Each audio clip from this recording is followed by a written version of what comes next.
about whether or not you should itemize or you should take the standard deduction. So this is a question that I see a lot, and I'm going to go over the difference and pros and cons of each, and then that way you can make a decision on your tax return. So this is Form 1040, which is the individual income tax return. And this right here is going to show us our standard deduction information in a way that's going to be pretty easy. So everybody gets a standard deduction, and the standard deduction is adjusted every year. So every year this number is going to change, and it is different depending on your filing status. So for 2024, the standard deduction for single or married filing separate is $14,600 right here. For married filing jointly or qualifying surviving spouses or qualifying widows, it is $29,200. For head of household, it is $21,900. So there's these three different types of standard deductions, and this is a deduction that the IRS just gives you. You just get the standard deduction. It is something that the IRS says, you know what, we're going to take this off of your adjusted gross income in order to calculate your taxable income. So essentially you earn this amount tax-free. Okay, so we can, however, choose to take itemized deductions. And generally my recommendation is you should take whichever one's greater. Okay, the standard deductions right here you can look at. Schedule A is where we prepare itemized deductions, and there are a couple of different kind of categories of itemized deductions. We have medical and dental expenses at the top, and medical and dental expenses are limited. They have a floor, and what that means is that if you look at this form right here, it has you list your medical and dental expenses.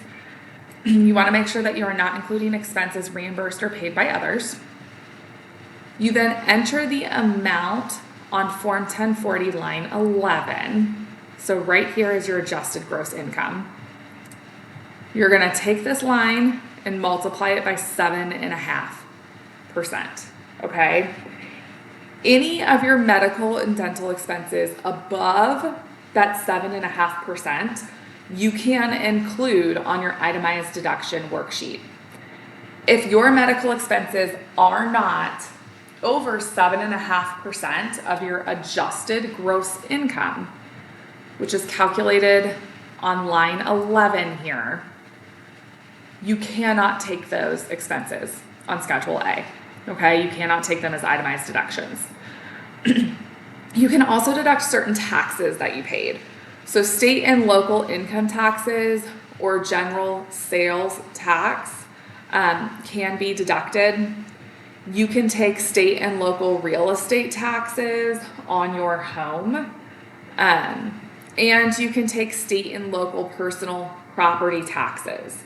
However, there is something called the SALT limit, which is the state and local tax limit. So SALT stands for state and local tax. You can only take $10,000 of taxes. So if you pay $30,000, you're limited to 10. Okay? That limit goes down to $5,000 if you are filing separate. Okay? You cannot take federal income tax on this. So federal income tax does not count. So you can add your medical and dental if it's more than 7.5% of your AGI. You can add your taxes up to $10,000, and then you can add interest you paid.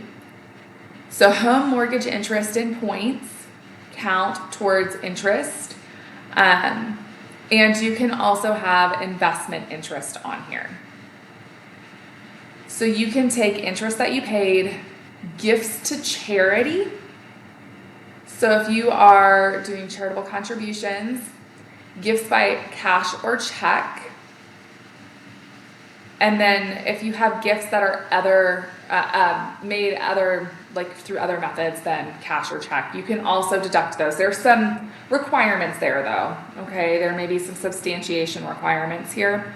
Casualty and theft losses generally have been eliminated for the most part.